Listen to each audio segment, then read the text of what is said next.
ভারতের পশ্চিমবঙ্গে বাবরি মসজিদের নাম অনুসারে নতুন একটি মসজিদ নির্মাণের ঘোষণা দিয়েছেন তৃণমূল কংগ্রেসের বিধায়ক হুমায়ুন কবির। এই ঘোষণা ঘিরে শুরু হয়েছে বিতর্ক। বিস্তারিত নিয়ে থাকছে আজকের প্রতিবেদন। পশ্চিমবঙ্গের মুর্শিদাবাদ জেলায় নতুন বাবরি মসজিদ নির্মাণের ঘোষণা দিয়েছেন ভারতের পুরের বিধায়ক হুমায়ুন কবির। মঙ্গলবার সাংবাদিকদের তিনি জানান, মুসলিম অধ্যাসিত বেলডাঙ্গায় এই মসজিদ তৈরি হবে এবং এর বিশাল শিলান্যাস হবে 2025 সালে 6 ডিসেম্বর। হুমায়ুন কবির বলেছেন, মসজিদ নির্মাণে তিনি নিজে 1 কোটি রুপি ব্যয় করবেন।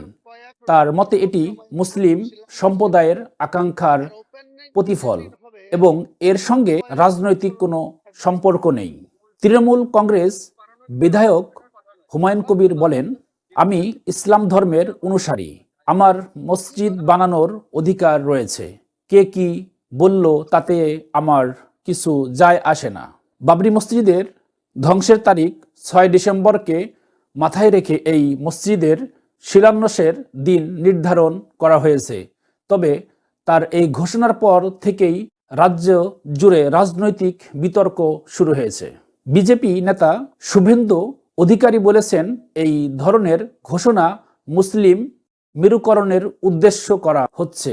অন্যদিকে কংগ্রেস নেতা অধীর চৌধুরী একে দায়িত্বজ্ঞানহীন মন্তব্য বলে অভিহিত করেছেন। তৃণমূল কংগ্রেস মুসলিম সাম্প্রদায়িক উস্কানি দিয়ে রাজনৈতিক ফায়দা নিতে চায়। এটি একেবারেই বিভেদ সৃষ্টিকারী পদক্ষেপ। এদিকে হিন্দুবাদী সংগঠনগুলোর পক্ষ থেকে মুর্শিদাবাদ একাধিক রাম মন্দির তৈরির ঘোষণা দেওয়া হয়েছে।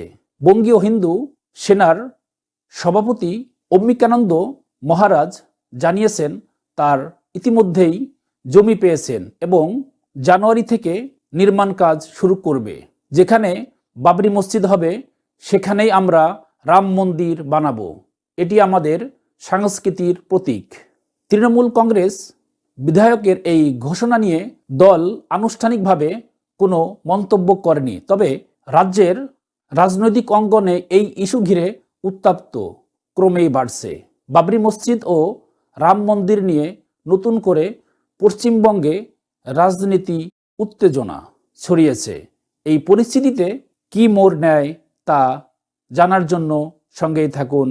ভালো থাকুন, সুস্থ থাকুন। আল্লাহ হাফেজ।